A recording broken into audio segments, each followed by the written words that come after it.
In front of me is REALME 14T, and today I would like to show you how you can set up screen lock. Begin by opening Settings and scrolling to click on Security and Privacy. Then scroll again to tap on Device Unlock, hit Screen Lock and tap on one of those password types. Then wait 5 seconds to choose Next.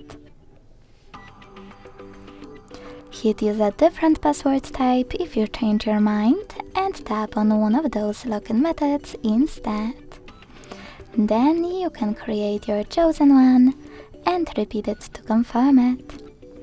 If you want to add your fingerprint right away, hit Enable in the pop-up and follow all of the instructions from your screen. If you don't, select Cancel. So now, when I switch off my screen and turn it back on, icons that pattern is required.